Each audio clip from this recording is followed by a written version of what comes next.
ಈ ಗ್ರಹಣ ಈಗ ನೀವು ಹೇಳಿದ ಹಾಗೆ ಚಂದ್ರಗ್ರಹಣ ಇದು ಅನ್ನುವಂಥದ್ದು, ಈ ಚಂದ್ರಗ್ರಹಣ ರಾಜಕೀಯವಾಗಿ ನಮ್ಮ ಕರ್ನಾಟಕದ ಮೇಲೆ ಮತ್ತು ಎಲ್ಲ ರೀತಿಯ ಅನುಕೂಲಗಳಾಗತ್ತಾ ಅನಾನುಕೂಲಗಳಾಗತ್ತಾ ಹೇಗಿರತ್ತೆ ಅಂತ ಎಲ್ಲ ಪರಿಸ್ಥಿತಿಗಳು, ಗ್ರಹಣದಿಂದ ಒಳ್ಳೇದು ಆಗತ್ತೆ ಕೆಟ್ಟದ್ದು ಆಗತ್ತೆ ಅಂತ ಹೇಳ್ತಾರೆ. ಜೊತೆಗೆ ಹಿಂದೆಲ್ಲ ಮನೆಯಲ್ಲಿ ಮಾತನಾಡೋದು ನಮ್ಮ ಕಾಲದಲ್ಲಿ ಗ್ರಹಣ 2 ವರ್ಷಕ್ಕೋ 3 ವರ್ಷಕ್ಕೋ ಬರ್ತಿತ್ತು, ಈಗ ತಿಂಗಳ ಗ್ರಹಣ ಸಂಭವಿಸುವಂತ ಟೈಮ್ ಬಂದು ಹೋಗಿದೆ ಅನ್ನುವಂಥ ರೀತಿಯಲ್ಲಿ. ಹಾಗಾಗಿ ಗ್ರಹಣದಿಂದ ಕೆಟ್ಟದ್ದಾಗತ್ತಾ ಒಳ್ಳೇದಾಗತ್ತಾ ಗುರುಗಳೇ? ಅಮ್ಮ, ಈಗ ವಿಶೇಷವಾಗಿರೋದೇನು ಗೊತ್ತಾ, ರಾಹು ಮತ್ತು ಕೇತುಗಳು ಹುಟ್ಟಿದ್ದು ಯಾವುದರಿಂದ?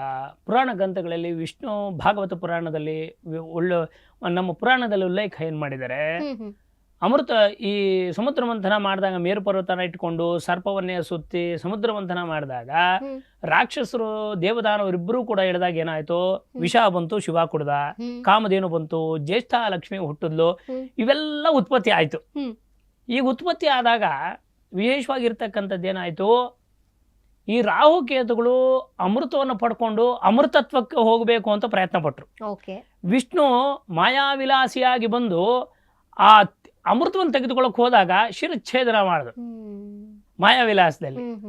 ಆವಾಗ ಅವರು ಕೊರಗದಾಗ ಅವರಿಬ್ಬರಿಗೂ ಏನ್ ಹೇಳಿದ್ರಂದ್ರೆ, ಇಡೀ ಭೂಮಂಡಲದಲ್ಲಿ ನೀವು ಸೂರ್ಯಚಂದ್ರರಿಗೆ ಹಿಡಿದು ಗ್ರಹಣ ಕಾಲದಲ್ಲಿ ವಿಮೋಚನೆಯನ್ನ ಮಾಡಿ ಅಂತ ವರವನ್ನ ವಿಷ್ಣು ಕೊಟ್ಟ. ಯಾರಿಗೆ? ರಾಹು ಕೇತುಗಳಿಗೆ. ಅದಕ್ಕೆ ನಾವ್ ಏನ್ ಕರಿತೀವಿ, ಕೇತುಗ್ರಸ್ತ ಚಂದ್ರಗ್ರಹಣ, ರಾಹುಗ್ರಸ್ತ ಸೂರ್ಯಗ್ರಹಣ ಅಂತ ಯಾಕೆ ಕರಿತೀವಿ ಅಂದ್ರೆ, ಅವ್ರಿಗೆ ಆ ಪದವಿಯನ್ನು ಕೊಟ್ಟ ವಿಷ್ಣು.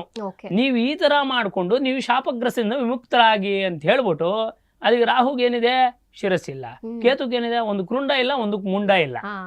ಅದಕ್ಕೆ ಈ ಕಾಳಸರ್ಪ ದೋಷ ಯಾರ ಜಾತದಲ್ಲಿ ಬರ್ತೋ ತಲೆಯಲ್ಲಿ ಕೆಲಸ ಮಾಡ್ಕೊಂತಾರೆ. ಅವನೆಂತ ಮಿಲಿಯನ್ ಆಗ್ಲಿ ಕೋಟ್ಯಾಧೀಶ್ವರನಾಗ್ಲಿ, ಕಾಳಸರ್ಪ ದೋಷ ಬಂದಾಗ ಅವ್ನು ಭಿಕ್ಷಾಧಿಪತಿ ಆಗ್ತಾನೆ.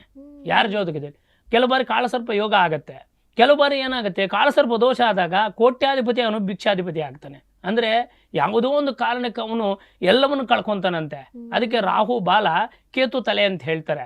ಅದಕ್ಕೆ ಈ ರಾಹು ಕೇತುಗಳು ಕಳಿಸಿದ ಸ್ಫೋಟಕಾರಕಾಯ ನಮೋ ನಮಃ ಅಂದ್ರೆ ಮ್ಲೇಚ್ಛದೇಶಗಳನ್ನು ತೋರಿಸೋದು ಯಾವುದು? ರಾಹು ಕೇತು.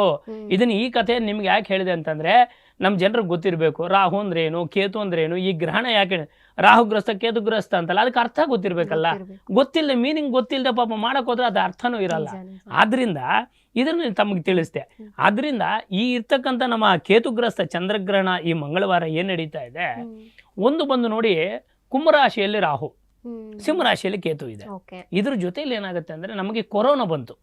ಕೊರೋನಾ ಯಾವಾಗ ಬಂತು? ಮಿಥುನ ರಾಶಿಯಲ್ಲಿ ರಾಹು ಇದ್ದು ನಮ್ಗೆ ಧನುಸ್ ರಾಶಿಯಲ್ಲಿ ಕೇತು ಬಂದಾಗ ಕುಜುನು ಸೇರ್ಕೊಂಡಾಗ ಕೊರೋನಾ ಬಂತು.